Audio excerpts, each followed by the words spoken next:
Espero tengan una mañana preciosa. Bienvenidos al 17º Congreso Panameño de Derecho Procesal. Les pedimos, por favor, poner sus celulares en silencio y escuchamos las notas de nuestro himno nacional.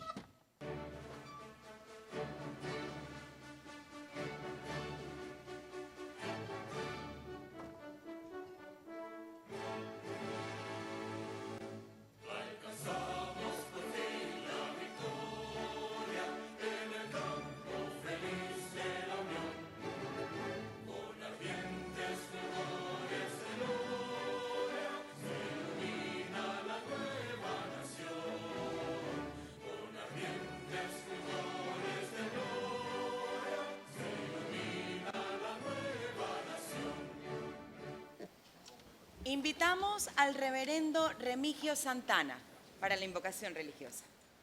Agradezco a Dios esta especial oportunidad de participar en este acto de inauguración del 17º Congreso Panameño de Derecho Procesal. Mediante esta distinguida invitación del Instituto Colombo Panameño de Derecho Procesal.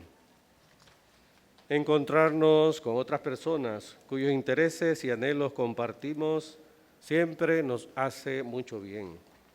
El intercambio de ideas, conocimientos y experiencias nos enriquece personalmente y permite que la comunidad humana progrese. En tal sentido, la fe cristiana nos enseña que todo don, conocimiento o capacidad adquiere su pleno sentido cuando es puesto al servicio de la comunidad. En esta mañana, al dar inicio a las actividades que nos mantendrán ocupados abordando importantes temas de actualidad en el campo del derecho, mediante el acompañamiento de distinguidos expositores, encomendamos esta labor docente al Creador e invocamos su bendición. En el nombre del Padre, del Hijo y del Espíritu Santo, del Evangelio de San Lucas. Y aquí, cierto intérprete de la ley se levantó y para ponerle a prueba dijo: Maestro, ¿qué haré para heredar la vida eterna? Y él le dijo: ¿qué está escrito en la ley? ¿Qué lees en ella? Respondiendo él dijo: amarás al Señor tu Dios con todo tu corazón, con toda tu alma, con toda tu fuerza y con toda tu mente, y a tu prójimo como a ti mismo. Entonces Jesús le dijo: has respondido bien, haz esto y vivirás. Oremos. Señor, tú que dijiste, donde dos o más se reúnan en mi nombre, ahí estoy yo en medio de ellos.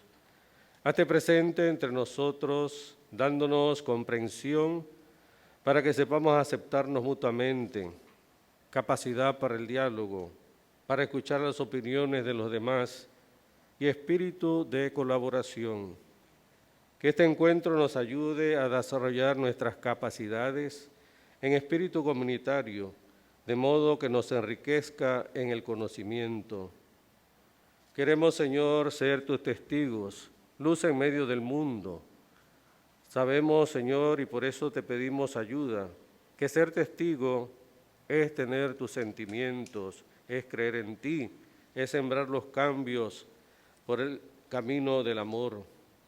Gracias, Señor, por tantos conocimientos que pones a nuestra disposición y que nos hacen continuar en la tarea, aún en medio de las dificultades, sabiendo recoger la antorcha de la justicia, llevándola por las calles de nuestro mundo. Qué magnífica tarea tenemos encomendada. Confiamos en que hará germinar el mucho esfuerzo y empeño que en ella ponemos. El cansancio se acumula y a veces el desánimo parece apoderarse de nosotros. Por eso, Señor, acudimos a ti para pedirte que nos alientes con tu presencia y nos des la fuerza de tu Espíritu para llevar a buen término nuestra tarea. Todo esto te pedimos por Jesucristo nuestro Señor.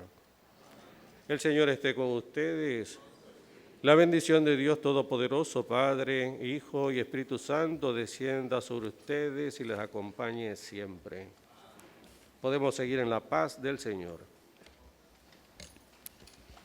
Les presentamos a nuestra mesa principal el doctor Ulises Canosa Suárez, presidente del Instituto Colombiano de Derecho Procesal, el procurador de la Nación Javier Caraballo, el magistrado Abel Zamorano, presidente del Instituto Colombo Panameño, el licenciado Iván Madrid Guevara, presidente del 17º Congreso Panameño de Derecho Procesal. Palabras entonces por el licenciado Iván Madrid Guevara. Buenos días a todos los presentes. Gracias por su presencia.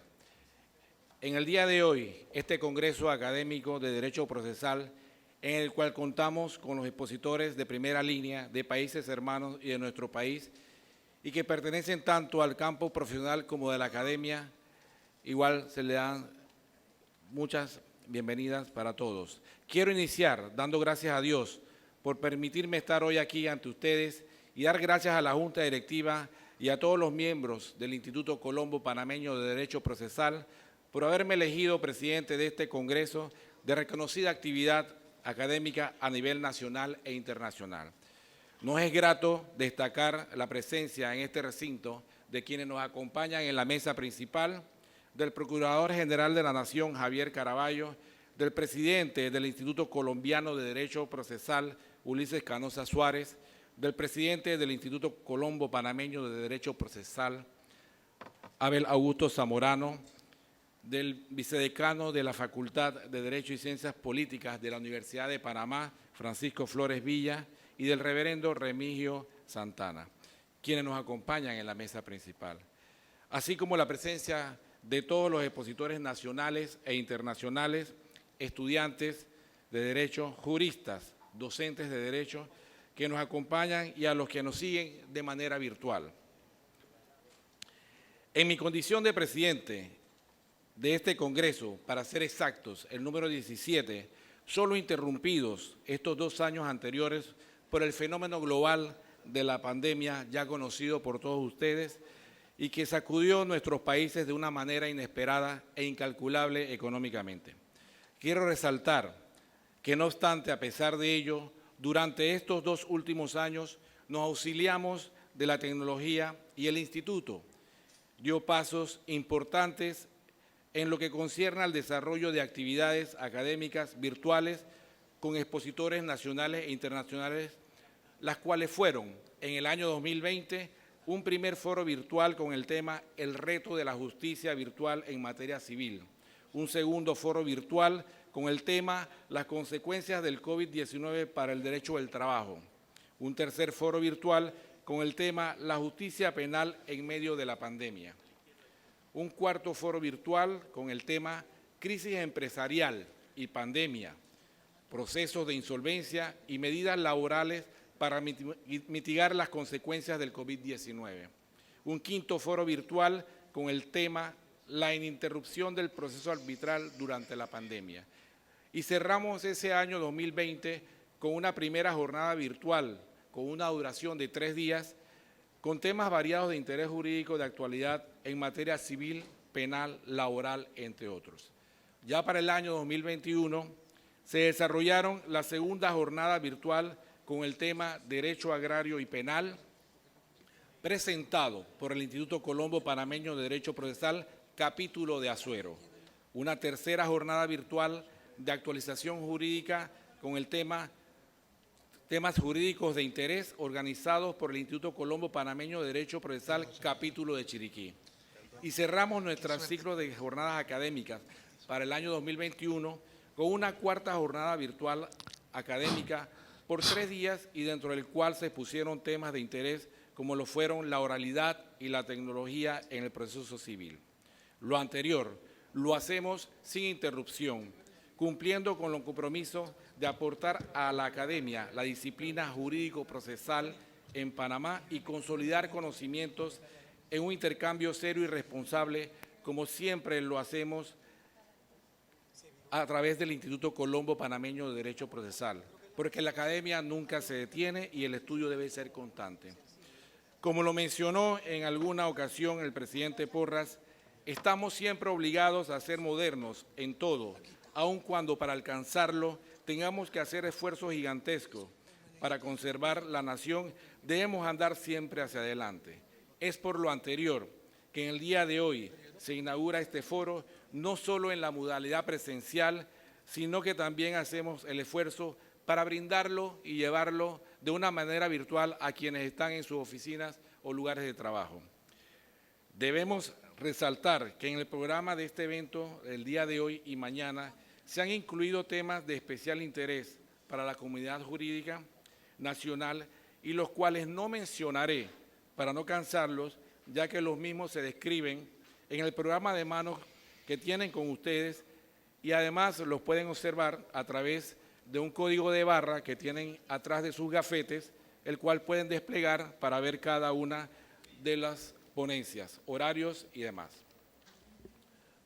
Aprovecho esta oportunidad para resaltar los homenajes póstumos que en el marco de este congreso se le hacen a quienes fueron dos destacados profesionales del derecho cuya brillante trayectoria los hace dignos merecedores de este humilde reconocimiento, cuya brillante trayectoria ha sido resaltada. Para el Instituto Colombo Panameño de Derecho Procesal es motivo de orgullo poder brindar este homenaje póstumo a quien fue nuestra compañera y miembro de este instituto, la licenciada Yesibeth Andrews Christie, que en paz descanse, y al licenciado Sebastián Rodríguez Robles, que en paz descanse, gran colaborador y amigo de este instituto. Es importante destacar que este instituto estimula y alienta la participación estudiantil en los llamados concursos de semilleros que todos los años tienen lugar en la hermana República de Colombia con el auspicio del Instituto Colombiano de Derecho Procesal y que al final de esta jornada tendrán ustedes la oportunidad de escuchar a una de nuestras representantes que participaron este año en la ciudad de Cartagena, Colombia, donde tuvo lugar el Congreso Colombiano de Derecho Procesal. Y estoy convencido que al escucharla al final de esta jornada no los defraudará. Mi agradecimiento a todos los colaboradores que han hecho posible este evento y principalmente a todos los miembros del Instituto Colombo Panameño de Derecho Procesal y de los respectivos capítulos de las provincias de Chiriquí, Veraguas, Azuero y Colón. Como presidente de este congreso que celebra el Instituto Colombo Panameño de Derecho Procesal, doy la bienvenida a todos los participantes de esta magna celebración y esperamos que estos 2 días de intercambio de ideas sea de mucho beneficio para todos nosotros y de esta manera lograr la concreción de una justicia real, verdadera y efectiva. Muchas gracias. Se integra a nuestra mesa principal el licenciado Francisco Flores Villa, vicedecano de la Facultad de Derecho y Ciencias Políticas de la Universidad Nacional de Panamá. Con ustedes, el doctor Ulises Canosa Suárez, presidente del Instituto Colombiano de Derecho Procesal. Muy buenos días para todos. Un saludo especial a los integrantes de la mesa, doctora Abel Augusto Zamorano, presidente del Instituto Colombo Panameño de Derecho Procesal, doctor Javier Caraballo, señor Procurador General de la Nación, doctor Francisco Flores, vicedecano de la universidad, el doctor Iván Madrid, que se merece una felicitación por el gran esfuerzo que supone organizar un evento de esta envergadura y de esta importancia, y también al padre cuyas palabras han instalado este importante evento. Es para mí, como presidente del Instituto Colombiano de Derecho Procesal, un verdadero privilegio tener la oportunidad de dirigirme a ustedes en la instalación de este congreso. Y es un privilegio porque acabamos de vivir una época muy difícil. Los seres humanos enfrentamos la muerte, enfrentamos el dolor, enfrentamos el sufrimiento. No nos pudimos encontrar y después de 2 años que se dicen hoy fácilmente, pero que fueron muy difíciles para todos nosotros por diferentes motivos, tenemos nuevamente la oportunidad de vernos, de darnos un abrazo, de compartir un café y además de compartir ideas, reflexiones, estudio en una época que transformó la vida misma, el proceso y la administración de justicia. Ustedes estarán de acuerdo conmigo que las épocas de crisis traen cosas lamentables, pero también a veces dejan cosas buenas. Einstein decía que las épocas de crisis son una oportunidad y lo han sido para el proceso judicial y para la administración de justicia. Lo veremos en las conferencias que escucharemos en estas jornadas, porque los abogados, los funcionarios judiciales aprovecharon esa dificultad de la pandemia para engrandecerse, para continuar prestando ese servicio público que requiere la comunidad en las épocas difíciles a través de la tecnología.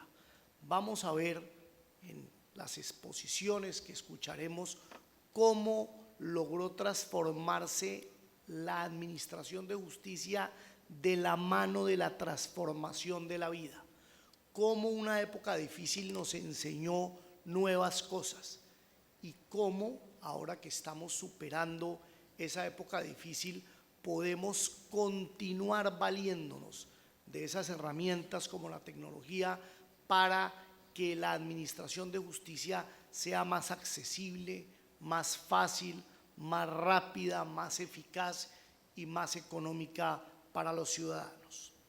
Para eso es necesario encontrarnos y hacer las reflexiones que aquí se harán. No se puede precipitadamente simplemente aceptar los cambios, sino que es necesario decantarlos. El maestro Jairo Parra, el anterior presidente del instituto, decía que es necesario madurar las ideas con el propósito de poder desechar las que ya no correspondan y de poder acoger y mantener implementadas aquellas que sean beneficiosas para los altos fines que en beneficio de la comunidad tiene la administración de justicia. De eso se trata eventos como este, de estudiar, de reflexionar. Eduardo J. Couture en su primer mandamiento nos decía que el derecho se transforma constantemente.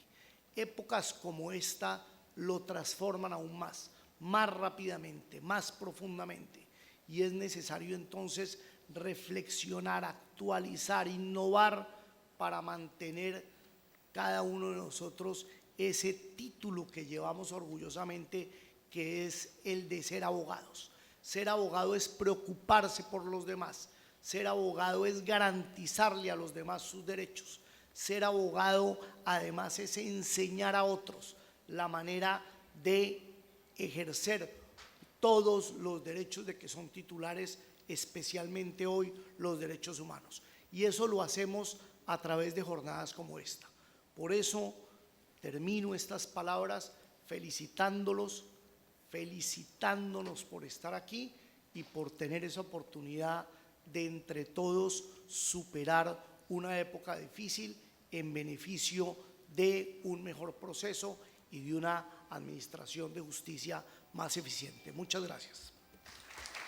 Hacemos entrega de placas de reconocimiento a los familiares de los juristas en homenaje póstumo. Yesibet Andrew Christie, que en paz descanse, y Sebastián Rodríguez Robles, que en paz descanse. Los familiares. Llamamos entonces al licenciado Isaac Figueroa y al magistrado Abel Zamorano.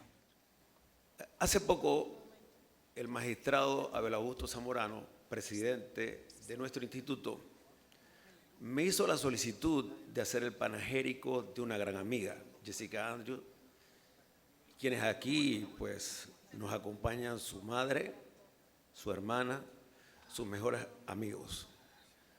Siendo amiga de ella, me involucré mucho en cuanto a su trayectoria, no solo profesional y personal, y fue muy vasta, inmensa, a pesar de su corta edad, desde el momento que nos dejó de acompañar. Así las cosas, me vi en la obligación de generar una nueva idea que iniciamos de esta forma. Solo aquellos que se arriesgan yendo lejos podrán encontrar lo lejos que pueden llegar.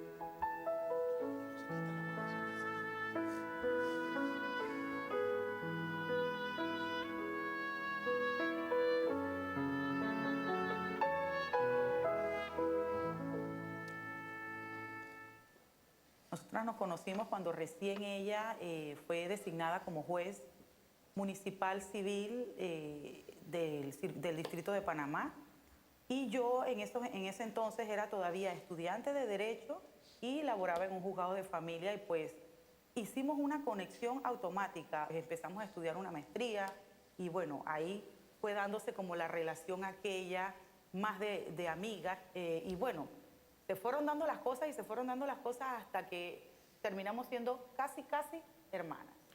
Hermanos. Ella fue como mi hermana mayor acá. De hecho, ¿sabes? Jessie para mí era como esa protectora. Siempre contaba con su respaldo, con su consejo. No era una mujer que te iba a decir lo que tú querías escuchar necesariamente. Era una mujer que te decía lo que corresponde, lo correcto. Siempre marcó una línea de esto es lo correcto, esto es lo que no se debe hacer. Se preocupaba mucho por las personas, por ayudarte, por impulsarte, por celebrarte. Yo la recuerdo con mucho orgullo y se lo digo a la gente y se lo decía siempre a ella. Jessie, lo que soñó, lo tuvo.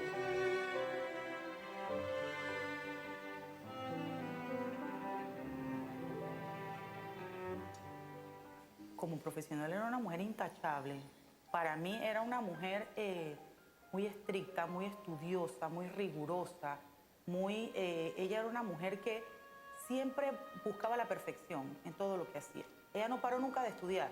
Ella siempre, si terminaba una maestría, tenía que estudiar un posgrado. Y si terminaba un posgrado, tenía que coger un curso. Y si no, tenía que acudir a los congresos y seminarios. Incluso la recuerdo yo en el hospital, ayudándola a hacer un examen que tenía que entregar por la última maestría que recibió unos días antes de irse de este mundo. Una de las gran anécdotas que recuerdo de ella es yendo a uno de los juegos de los Yankees. Ya acabándose el juego, me dice, hermana, voy a ir a hablar con Mariano Rivera. Y le dije, ¿cómo vas a ir a hablar, hermana? Si estábamos en la mitad de las gradas, pero ella dice, no, yo voy a ir. Al rato la vi y efectivamente estaba hablando con Mariano Rivera, y no solamente eso, sino que Mariano Rivera le obsequia la pelota con que ganaron el juego ese día.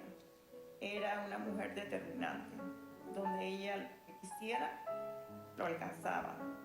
Siempre le ponía mucho empeño a las cosas y siempre lo hacía con mucho amor.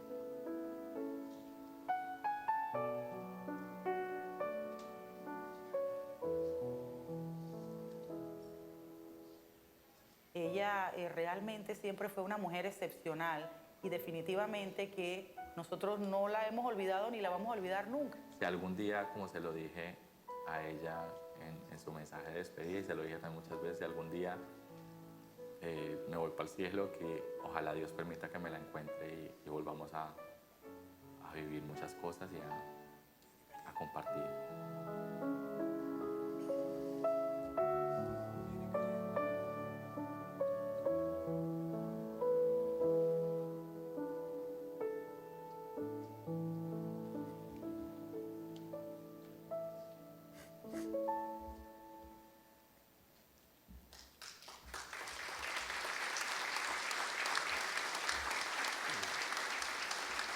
Muchas gracias. Las mujeres profesionalmente poco a poco se van superando. Aquí tenemos a la ex procuradora Ana Matilde Gómez, tenemos a la magistrada María Eugenia López, que no puede acompañarnos hoy. Pero sí quiero manifestarles antes de culminar que tenía grandes amigos como el magistrado Luis Camargo aquí presente, Aurora, Juan Carlos, Itzel Barrera, que quizás deberían estar aquí. Sin embargo, este honor se lo agradezco al magistrado Abel Augusto Zamorano, preocupado siempre por la academia y porque los estudiantes, una vez sean profesionales, se vayan superando. Aquí está su madre y su hermana Jessica y la señora Cristi, que pido que se levanten, por favor, y su amiga Selva, su mejor amiga, al lado.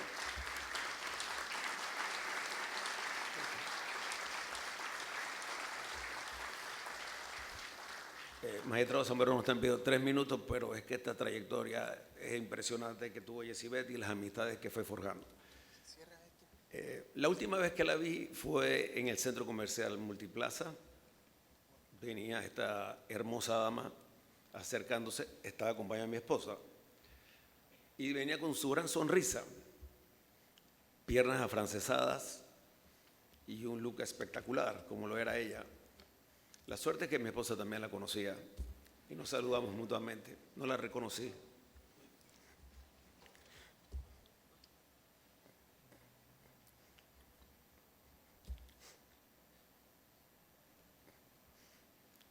Con todas las cualidades de Yesibeth, nos manifestó que en 2 meses iba a fallecer.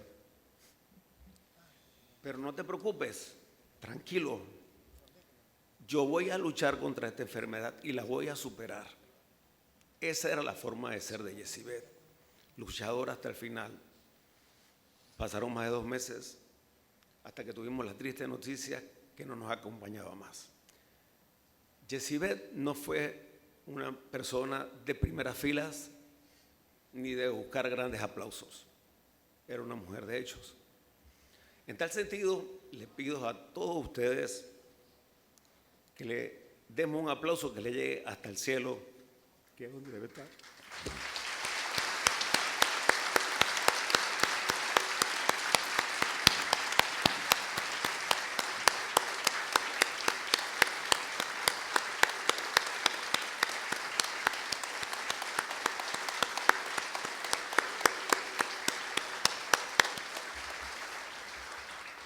Muchas gracias a todos y disculpen que me conmoví un poco en medio de esta presentación. Hasta luego.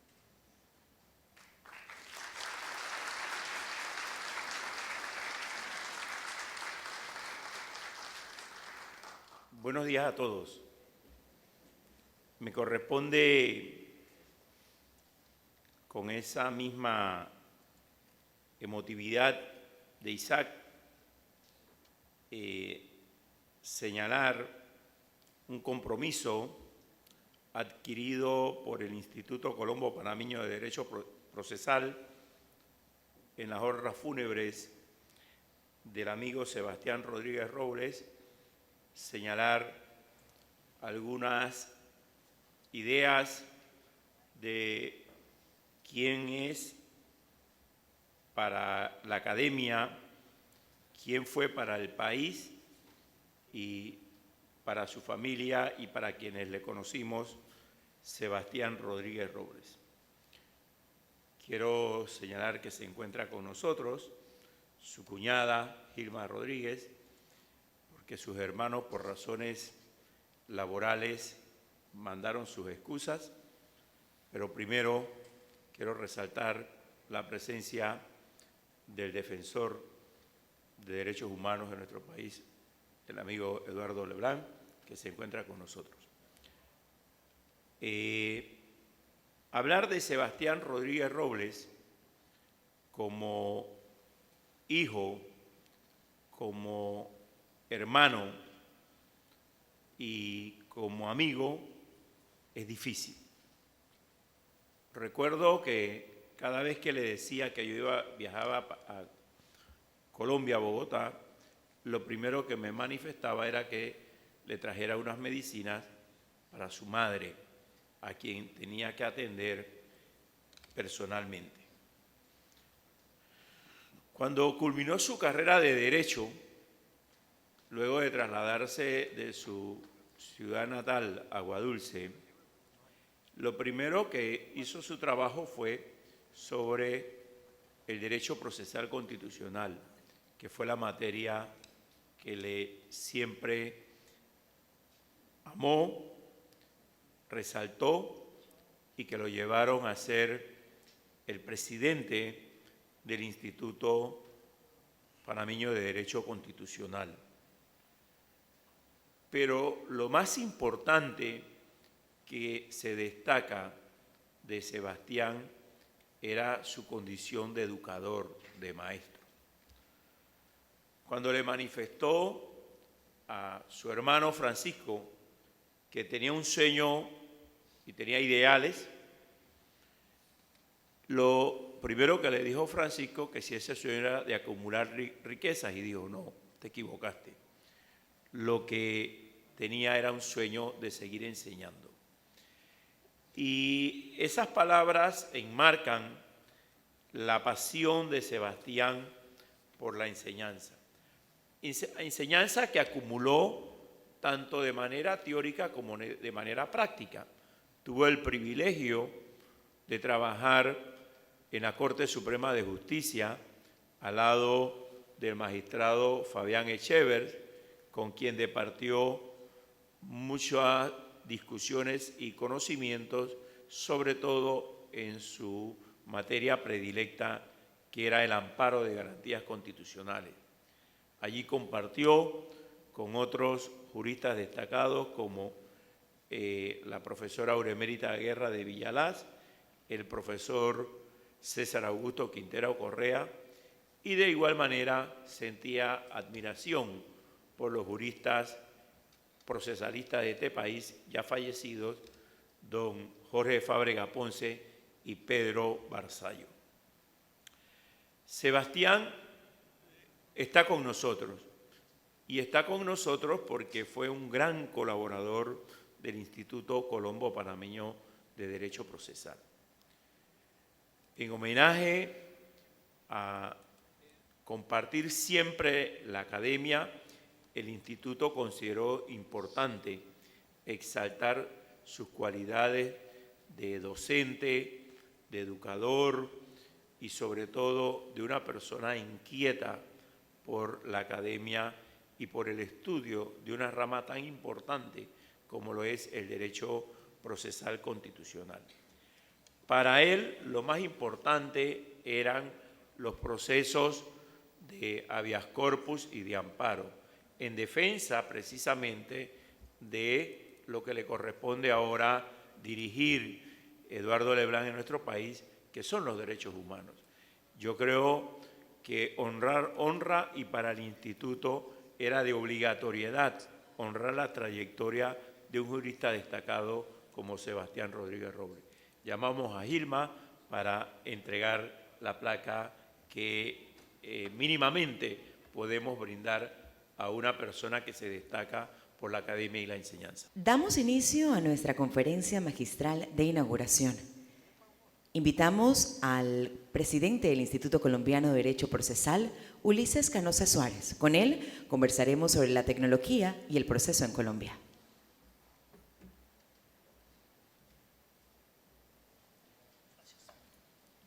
Bueno, nuevamente, buenos días. Me uno, claro está, al homenaje a los ilustres abogados y compañeros Yesibet Andrew y Sebastián Rodríguez.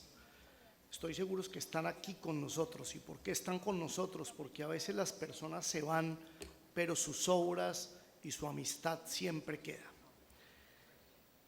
El propósito de esta charla es compartir con ustedes la experiencia colombiana sobre la aplicación de la tecnología en el proceso. Como ustedes saben, Colombia tiene desde el año 2012 un Código General del Proceso nuevo, que es la Ley 1564 del año 2012. Esa Ley 1564 fue redactada al interior del Instituto Colombiano de Derecho Procesal en una comisión integrada por los miembros del instituto, liderada por el maestro Jairo Parra Quijano. Nuestro código del año 2012 reemplazó el código de 1970 que había sido redactado por Hernando Davis Echandía y Hernando Morales Molina. Los grandes cambios que se pusieron en práctica en el año 2012 fueron los siguientes. Primero, el proceso escrito que tuvimos en Colombia hasta el 2012 fue reemplazado por un proceso oral o por audiencias. Colombia, igual que a otros países de Iberoamérica, se demoraron en llegar a la oralidad porque tradicionalmente hemos sido seguidores del derecho español, que solo hasta el año 2000, con la ley de enjuiciamiento civil del año 2000, puso en práctica la oralidad, que en Europa se había empezado a acoger, o mejor, a acoger nuevamente, porque era un regreso al pasado, por allá a partir de 1850, con los códigos de Hannover, el código japonés, especialmente el código austríaco de Franz Kleist de 1895. Pero además este código del año 2012 trajo otras novedades para el derecho colombiano adicionales a la oralidad.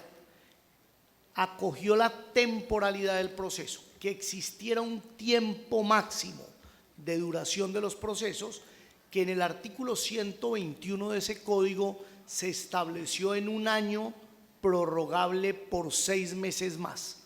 Vencido ese término, el juez pierde competencia y debe enviarle el proceso a otro juez, que generalmente es el que le sigue en turno.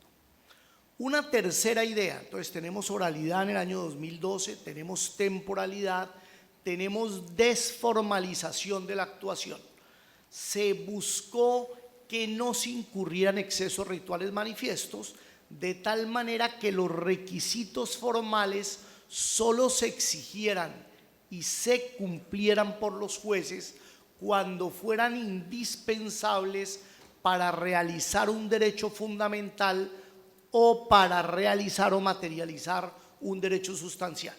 Un ejemplo elemental sobre este punto: se presumieron auténticos todos los documentos, porque se estimó por la comisión que los sellos y autenticaciones lo que hacían era dificultar los derechos fundamentales, especialmente el de acceso, y entorpecer la realización de los derechos sustanciales, porque a veces por la falta de un sello resultaba sacrificado el derecho del ciudadano que estaba ante su juez. Y finalmente, una cuarta perspectiva o tendencia de ese código del año 2012 fue fortalecer los poderes de los jueces. Se confió en ellos por tratarse de funcionarios con conocimiento y experiencia, y se les dieron importantes poderes, por ejemplo, en práctica de pruebas de oficio e incluso en la posibilidad de distribuir la carga de la prueba, acogiendo la teoría de la carga dinámica en el artículo 167 del Código General del Proceso. En resumen, el Código del año 2012 constituyó un importante avance y actualización de las instituciones procesales colombianas. En materia de tecnología, ese código del año 2012 abrió las compuertas tímidamente para que se empezara a realizar el proceso de manera electrónica o virtual. Y lo hizo tímidamente porque fue un código redactado en el año 2012, donde aún no se había presentado esta profundización de la tecnología que vino a obligar la pandemia. Entonces tenemos un código del año 2012, llegamos al año 2020 y como consecuencia de la pandemia la justicia se paraliza. En Colombia se paralizó completamente.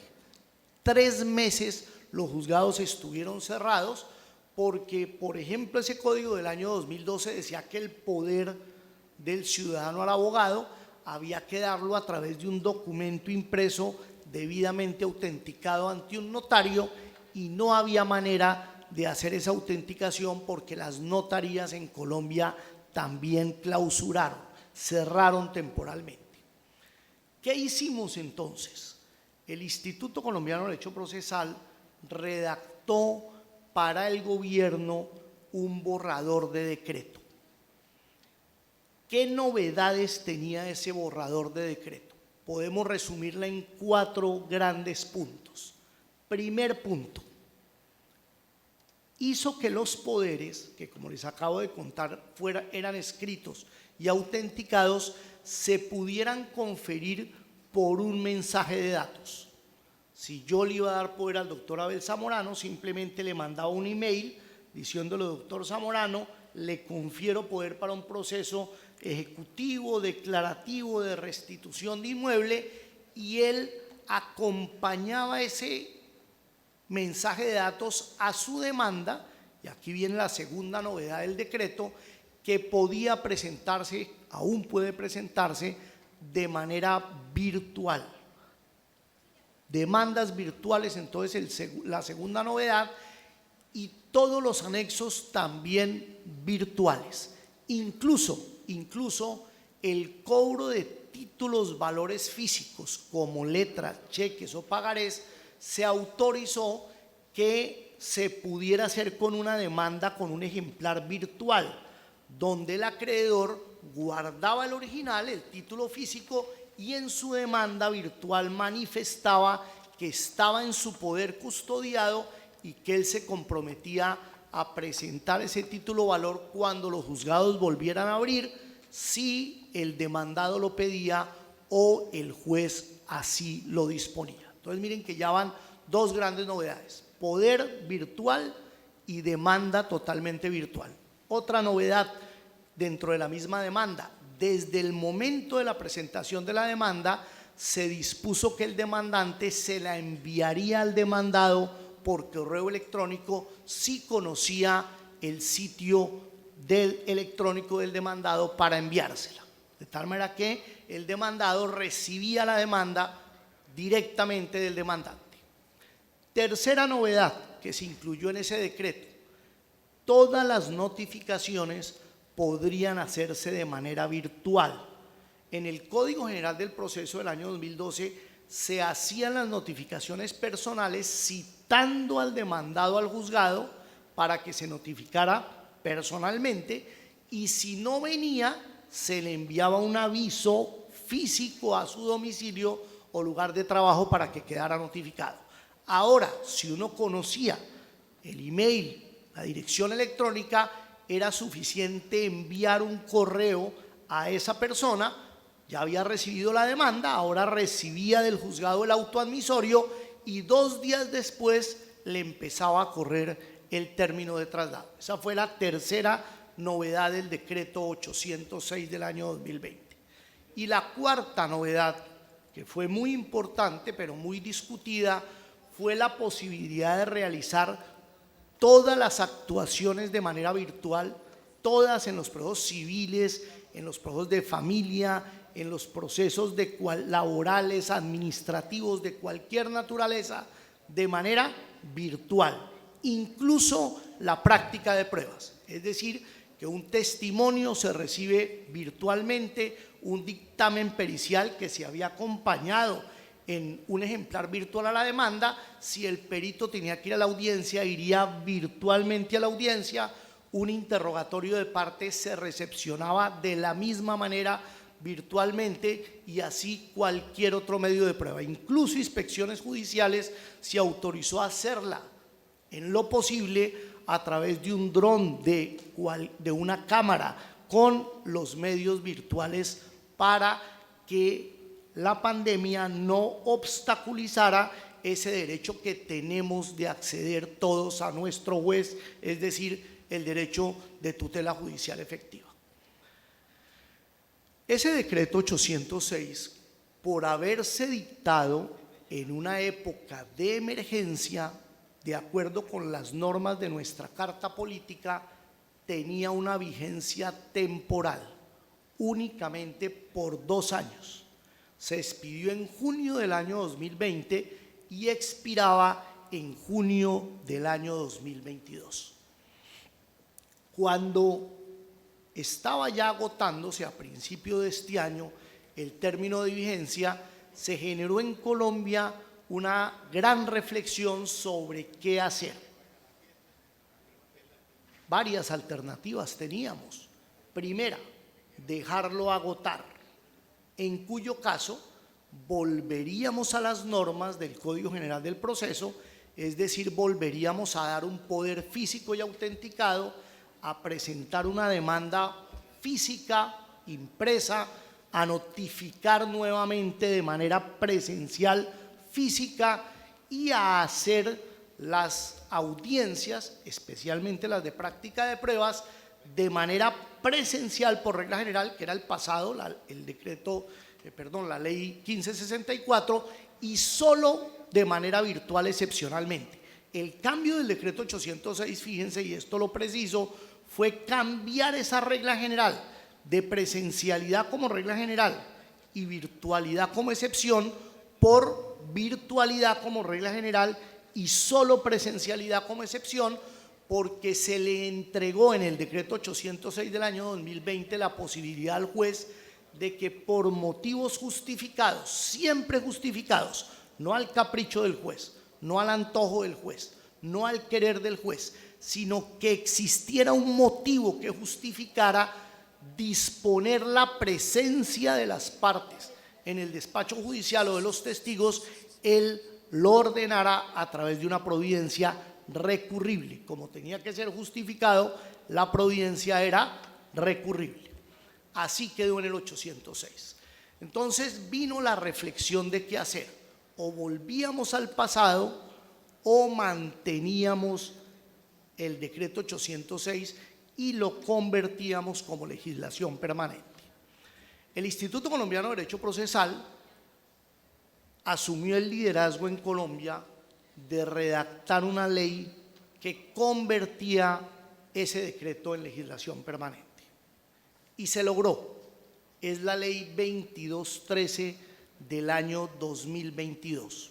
Es una ley que acaba de expedirse en Colombia hace apenas unos meses, pero se hizo después de una reflexión en la cual participaron todos los organismos, todos los colegios de abogados, todos los colegios de jueces que de una manera u otra tenían relación con la justicia.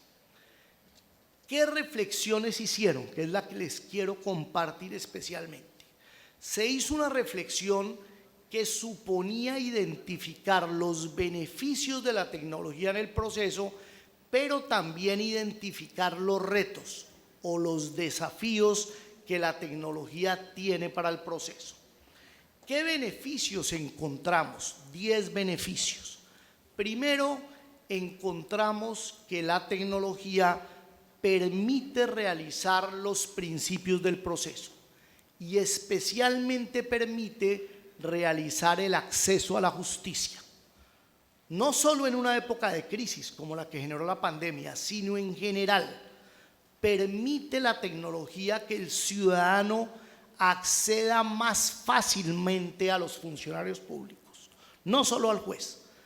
Tan las cosas son así que la Organización de Naciones Unidas ha reconocido el derecho al Internet como un derecho humano. Y lo ha reconocido porque a través de la tecnología hoy los seres humanos podemos acceder a la información, por ejemplo, que antes era más dificultoso. Podemos acceder a la salud. Los documentos de Naciones Unidas dicen que la gente antes tenía que ir personalmente al médico y ahora podían a través de una pantalla compartir con él sus dolencias y recibir una recomendación médica. Luego a través del Internet se puede acceder a la salud. También se puede acceder a la educación, nos lo demuestra este congreso en donde tenemos muchas personas conectadas, actualizándose y capacitándose con lo que aquí sucede. Y por lo mismo, dice la Organización de Naciones Unidas, se puede con ese mismo mecanismo acceder a la justicia. Que la persona no se tenga que trasladar en nuestros países, donde no tenemos vías a veces, muchas horas y con mucha dificultad, sino que pueda a través de su teléfono celular intervenir en una audiencia, presentar una petición, un reclamo ante los funcionarios judiciales o en general ante los funcionarios públicos. Segundo motivo que encontramos para mantener esas normas temporales ahora como vigentes: permite la tecnología la efectividad de los derechos sustanciales. Es que si el que es titular no puede acceder a presentar la demanda o no puede acceder a la prueba, es tanto como si no pudiera ser efectivo su derecho. Es lo mismo tener un derecho que no poderlo reclamar o no poderlo probar, y por esa razón creímos en Colombia que manteniendo estas normas procurábamos eso que el proceso tiene que procurar, que es la efectividad de los derechos sustanciales. En tercer lugar, dinamiza la tecnología la oralidad. Hay oralidad virtual. La oralidad no supone la presencialidad en un salón de audiencias. Puede realizarse también por medios tecnológicos. Y la inmediación también se logra preguntando y aplicando las reglas de la psicología judicial o crítica científica a esas declaraciones de testigos, de peritos o de partes que se reciben virtualmente. Los estudios de derecho probatorio muestran que la comunicación no verbal, que a veces se sobredimensiona para tratar de utilizar la inmediación como un argumento para no aplicar la tecnología, no tiene razón. Es pseudociencia, eso de pensar que la verdad depende de hacia dónde mira el testigo, cómo pone sus manos, si se inclina hacia adelante o hacia atrás. Esto no tiene fundamento sólido científico, porque a veces depende de las costumbres, de las prácticas de las personas que están declarando, pero no demuestran verdad o mendacidad en sus declaraciones. Encontramos también en los estudios que hicimos al interior del instituto que otra de las ventajas de la tecnología que justificaba mantener las normas temporales como definitivas es la igualdad. Las personas somos más iguales, a pesar de las diferencias que podamos tener, cuando se nos permite actuar virtualmente. Es que las personas que están en Colombia, por ejemplo en las grandes capitales, pues les queda más fácil llegar a los jueces que una persona que está en una zona rural o en una zona alejada. Sea igual a esas personas en el acceso a través de la tecnología. Otra ventaja, la quinta que encontramos, fue la mayor trazabilidad. Algunos dicen que el documento electrónico es más fácil de afectar su integridad. Sabemos bien, cuando nos apoyamos en los ingenieros y en los técnicos, que el documento electrónico tiene mayor trazabilidad y por lo tanto mayor seguridad cuando se revisan los metadatos del documento, que permite identificar si ha sido afectada la integridad del documento. En sexto lugar, la tecnología simplifica y desformaliza, que es uno de los propósitos que tenía el Código General del Proceso desde el año 2012, pero que no se había podido realizar en toda su magnitud. Porque cuando estamos ante la pantalla pensamos menos en los trajes, en los vestidos de las formas procesales, y de esa manera logramos ver más el fondo que la forma. Igualmente encontramos en séptimo lugar que los procesos empezaron a tramitarse más rápidamente, que los jueces podían hacer más audiencias en un día, que los abogados podían intervenir en más audiencias, porque ese tiempo de traslado, de ir desde su oficina o desde su casa al despacho judicial, se aprovechaba de mejor manera con la tecnología. Por eso uno de los beneficios de la tecnología es la rapidez e igualmente la descongestión del aparato jurisdiccional. En octavo lugar, se hicieron evaluaciones, especialmente por la Fiscalía General de la Nación, por ejemplo, en materia de economía y se encontró que había mucho ahorro en traslados de personas. El acompañamiento, por ejemplo, de personas presas desde las cárceles hacia las sedes judiciales generaba unos gastos que se podían disminuir con la virtualidad. Y cuando se miraba esto también en la jurisdicción civil y también se miraba desde la óptica del abogado que tenía que ir de un lugar a otro, de una ciudad a otra, a atender una audiencia que a veces le aplazaban, generaba ahorros importantes en beneficio de la economía del proceso. En noveno lugar, el maestro Hernán Fabio López dijo: nos deja tiempo la tecnología para otras cosas. Por eso lo mejor a veces es lo que sucede, dijo él. Ese tiempo que dedicábamos en ir al juzgado lo podemos dedicar a la familia, a la literatura, al arte, al ocio sano en la vida y no perderlo en un aeropuerto, no perderlo varias horas en una ciudad congestionada como son las de nuestros países, y además facilita nuevas formas de trabajo, que los abogados, por ejemplo, de una ciudad pueden atender casos en otra ciudad, que no era fácil con un sistema eminentemente presencial. Y finalmente, no menos importante, el último beneficio que trae la tecnología es la protección del medio ambiente, que imprimamos menos papeles. Al proteger el medio ambiente, además, buscamos la sostenibilidad, que es que las generaciones presentes nos preocupemos por el bienestar de las generaciones futuras. También nos corresponde a los abogados pensar en ese plausible propósito. Si bien se encontraron todos esos beneficios, también hay retos, hay desafíos, hay cosas que cuidar con la aplicación de la tecnología en el proceso. En primer lugar, el respeto de los derechos fundamentales de ciertas personas que pueden tener dificultad de actuar en medios virtuales.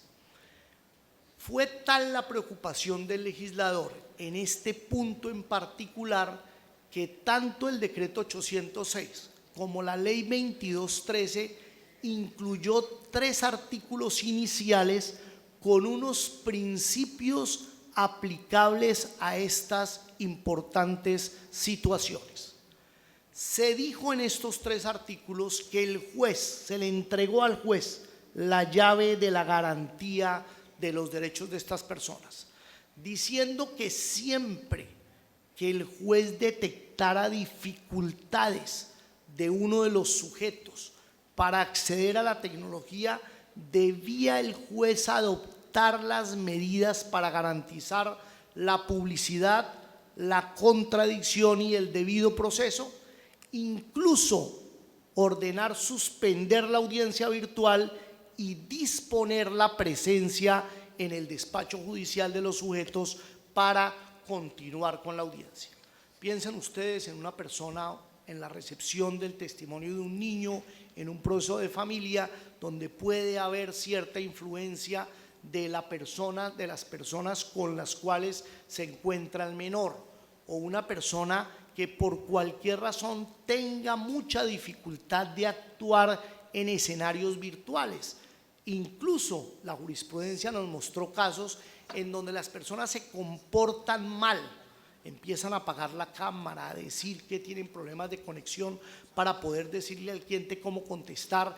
En esos casos, la jurisprudencia dijo: un juez concentrado, con conocimiento y experiencia, detectará que algo está fallando, tomará medidas para que se comporten correctamente las partes y, si no son suficientes, dispondrá que esa audiencia se haga presencialmente. Pero eso es la excepción. La regla general tiene que ser como lo es, y como la Carta Política así lo dispone, el comportamiento correcto de los sujetos.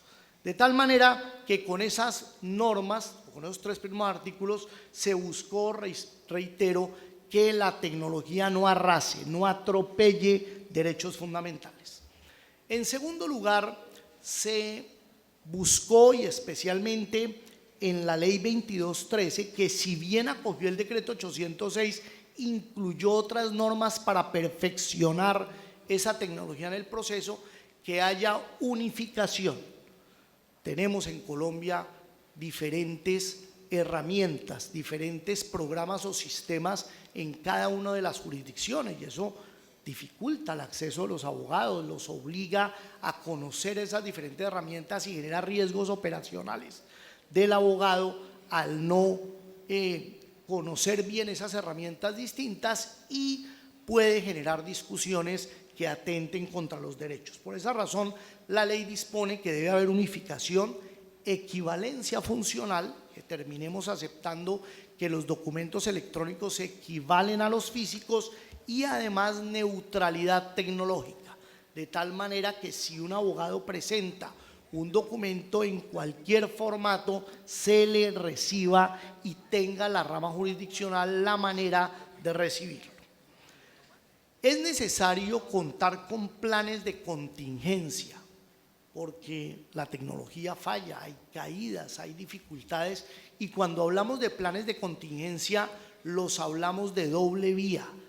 La rama jurisdiccional debe tenerlos, pero nosotros los abogados debemos también contar con ellos. Es un deber, dice la nueva ley colombiana, del abogado tener elementos actualizados y suficientes con el fin de actuar tecnológicamente ante los jueces. Debe haber comprensión de la tecnología. A veces la tecnología no se acepta porque no se comprende. Aparatos como los que tenemos en Colombia o entidades como las que tenemos en Colombia, como el Consejo Superior de la Judicatura, tiene que conocer y tiene que tener la voluntad de liderar el cambio, porque cuando no se tiene esa voluntad se ven problemas y fantasmas en todas partes y se generan obstáculos administrativos que pueden llevar al traste con el aprovechamiento benéfico de esta oportunidad de mejora que tenemos con la tecnología en el proceso. Por eso también estamos reclamando adecuada inversión de recursos, que los recursos a disposición del aparato jurisdiccional, que son escasos desafortunadamente en nuestros países, se inviertan esos presupuestos de la mejor forma posible, en la mejor tecnología, con estudios adecuados previamente a hacer esas inversiones, y reitero, con tecnología de punta.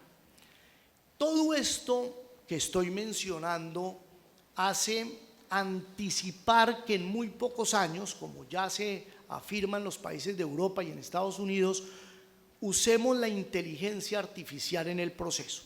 Entonces es necesario un reto y un desafío cuando lleguemos a esa etapa, es que los protocolos, los parámetros sean públicos para evitar que los sesgos de los programadores se trasladen a la inteligencia artificial y por lo tanto tengamos objetividad y tengamos transparencia en la aplicación de esta nueva herramienta también. Y claro está, otra oportunidad de mejora que tenemos es la disminución de las brechas tecnológicas en nuestros países. La tecnología no acaba de penetrar aún de la misma manera y con la misma profundidad en todos los sectores de la población ni en todas las regiones de nuestros países. Es necesario exigir a las autoridades públicas que todos tengamos acceso a la tecnología para que todos en las mismas condiciones podamos atender el proceso judicial de esta manera. Aprovechamos entonces, y con esto voy terminando, todas estas ventajas y administramos estos riesgos. Los estudios del Instituto llevaron a convencer al Congreso de la República de que estos riesgos no debían ser un obstáculo, una talanquera para la aceptación de la tecnología, sino que debían verse más bien como una oportunidad. Y por eso las normas del 806 se perfeccionaron con la ley 2213, disponiendo medidas para disminuir, para morigerar estos riesgos que acabo de mencionar. La ley se expidió, pero ya hemos iniciado en Colombia una nueva reflexión. ¿Qué hacer ahora? Ya que tenemos esta ley y tenemos estos beneficios. Y creemos que ha llegado el momento de actualizar el Código General del Proceso, porque quedó el código y aparte quedó la ley. La ley dice que modifica y deroga todas las disposiciones que le sean contrarias, pero a veces definir en la práctica cuáles de estas disposiciones modifican, cuáles de estas genera, ustedes lo saben, problemas, tensiones entre unas normas que fueron pensadas para un proceso físico, de documentos físicos y de actuación presencial, con unas nuevas normas, las de la Ley 2213, que fueron concebidas para una realidad diferente, para un proceso virtual y una audiencia virtual. Por esa razón, el Instituto ha convocado nuevamente al país a que presente sugerencias para actualizar el Código General del Proceso. El código tiene 10 años de vigencia, en esos 10 años se han detectado errores, vacíos, contradicciones apenas naturales en cualquier ley, que podemos aprovechar este momento para solucionarlas. Pero además queremos en Colombia que esta nueva ley, la Ley 2213, se incorpore armónica, sistemáticamente al Código General del Proceso. Han surgido dudas de cómo hacer una notificación cuando el demandante conoce el lugar físico donde vive el demandado, pero además conoce el sitio virtual donde puede ser notificado. Entonces algunos dicen, tengo que hacer la notificación de las dos maneras. Si decido como demandante hacer la física, queda obviada la electrónica, o si la hago electrónica, debo hacerla también física. Todo eso el ciudadano tiene derecho que las personas que de alguna manera tenemos incidencia en la expedición de las normas nos preocupemos por solucionarle. La ciudadanía tiene derecho al mejor código posible, y cuando hablamos del mejor código es un código innovador, actualizado, acorde con los adelantos de la ciencia y la tecnología. Por esa razón, en este momento en Colombia estamos en un trabajo de las comisiones que se integraron. La Corte Suprema de Justicia también acaba de integrar una comisión, y lo que hemos hablado informalmente con la rama jurisdiccional es que inmediatamente terminemos la Corte su trabajo y el Instituto el suyo, podamos reunirnos y definir un solo texto para proponerle al Congreso de la República. Esperamos terminar este trabajo de unión de ambas iniciativas en diciembre de este año y presentar al Congreso de la República una ley que actualice nuestro código del año 2012 en enero o febrero del año entrante, de tal manera que en el año 2023 podamos tener un código actualizado. Hemos tomado una decisión que no es derogar el código del año 2012. No lo vamos a reemplazar integralmente ese código. Vamos a hacer algo que creemos debe hacerse cada vez que la vida cambia, cada vez que la forma de hacer las cosas cambia, que es actualizar las normas y actualizarlas en procura de un mejor sistema de administración de justicia. Como lo decía yo en la instalación de este importante evento, tiene que ser un compromiso de los abogados, de los jueces, de quien administra justicia y de quien la reclama, tener un proceso eficiente que sirva para lo que fue inventado, que fue realizar derechos sustanciales, pero siempre garantizando derechos fundamentales, y un proceso que sea cada vez más fácil, más espontáneo, menos misterioso, menos dificultoso, más rápido, más económico. La ciudadanía tiene derecho a eso, y personas como las que estamos aquí tenemos que preocuparnos por otorgarle eso que el ciudadano demanda. Muchas gracias.